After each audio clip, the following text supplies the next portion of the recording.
अस्सलाम वालेकुम वरहमतुल्लाहि वबरकातुहू। भाइयों बहनों, उम्मीद होगा कि आप खैरियत से होंगे और जहाँ भी होंगे सही सलामत होंगे। मुफ्ती सलमान अजहरी साहब को लेकर के एक नया वीडियो लेटेस्ट बहुत वायरल हो रहा है फेसबुक, यूट्यूब, इंस्टाग्राम पर।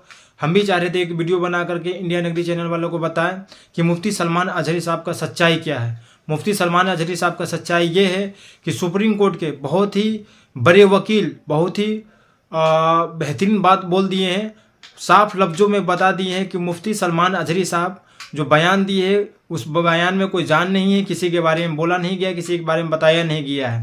मुफ्ती सलमान अजहरी साहब कोई इस तरह का विवादित बयान नहीं दिया गया है जिस तरीक़ा से लोग तोड़ मोड़ के उनके पर पेश किया जाता है और लोग उनको फंसाना चाहता है। मुफ्ती सलमान अजहरी साहब का जो शायरी था वो किसी के ठेस पहुंचाना नहीं था। शायरी उनका एक शायरी था जो काफ़ी दिन से लोग बोला जाते थे, उसी शायरी को दोहरा दिया गया।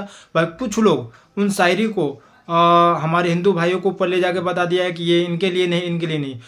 सुप्रीम कोर्ट के वकील साहब ने बता दिया कि नहीं, ये शायरी में किसी का भेदभाव नहीं, किसी के लिए ये आहत पहुँचाने का ये बयान नहीं दिया। आइए सुनते हैं सुप्रीम कोर्ट के वकील साहब ने क्या। किसी को कहेंगे तुमने सांप्रदायिक भाषण दे दिया, उसको फंसाओ। ये सत्ता में बने रहने के लिए अजहरी जैसे काफी लोगों को पकड़ सकते हैं। लोगों को सावधान होने की जरूरत है। अगर सब पे बराबर कार्रवाई होती तो मुसलमान समाज ये नहीं कहता हम जेल भरो आंदोलन करेंगे, वो कहते इस पे भी करो।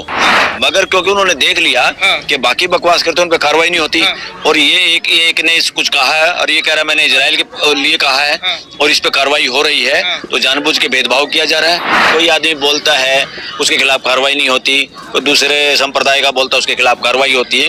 ये कहने का बहाना इस देश के नागरिकों को नहीं मिलना चाहिए। जो अपने आप को हिंदू का ठेकेदार कहते हैं, हिंदू धर्म का भी, हिंदू संप्रदाय का, वो भी कहीं बकवास कर चुके, किसी की जीप काटने की, किसी इस तरह के इनाम की बातें कर चुके हैं, उन पे कार्रवाई नहीं हुई। हाँ, सरकार ऐसी होती है, सरकार सत्ता में बने रहने के लिए इस तरह के खेल खेलती है और बदनाम होता सारा संप्रदाय। अब मान लो कोई हिंदुत्व के नाम पे मोदी कोई गलत काम कर रहा है या RSS कोई गलत काम करे, हिंदू जिम्मेदार थोड़ा इसके लिए, ये खुद जिम्मेवार हैं। हो सकता है इनकी राजनीति में हिंदुत्व की ठेकेदारी करने से या बोलने से, इस तरह के बकवासबाजी करने से इनको वोट का फायदा होता, तो इसलिए करते हैं। मगर कानून को सबके साथ एक जैसा इलाज करना चाहिए। जमानत मिल गई अच्छी बात है और जमानत देश के हर नागरिक को मिलनी चाहिए, क्योंकि कोई क्राइम है या नहीं है, एक्यूज्ड है, उसने सही ऐसा किया कि नहीं किया है, वो तो बाद की बात है, ट्रायल में फैसला होता है, कोर्ट करती है। देश के किसी भी आदमी पे मुकदमा चले, उसे चुपचाप उसको ट्रायल वो फेस करे और जमानत सबको मिलनी चाहिए, क्योंकि बेल इज रूल, यानी बेल लोगों को मिलना लोगों का अधिकार है, ये कानून है, ये फंडामेंटल राइट टू लाइफ के तहत भी आता है। और जेल इज एक्सेप्शनल, जेल में तो रेयर एंड रेयर केस रखना चाहिए लोगों को, वरना रखना ही नहीं चाहिए। अजहरी को भी जमानत मिली है, ये अच्छा कदम है और कोर्ट ने सही किया है। क्योंकि अजहरी ने जो बात कही है, अब पूरा कॉन्टेक्स्ट में देखेगी कोर्ट कि पूरा भाषण क्या था, क्या वो कहना चाहते थे, क्या वाकई यहाँ के किसी समुदाय को, संप्रदाय को वो कुछ गलत कहना चाहते थे या किसी की भावना को उसे ठेस पहुंची है कि नहीं पहुंची है, ठेस पहुंचनी चाहिए कि नहीं पहुंचनी चाहिए। इतनी भी ठेस नहीं है कि किसी के कुछ बोलते ही कहेंगे मेरे को ठेस पहुंच गई, ये भी ठेस वेस का कोई मामला बनता नहीं।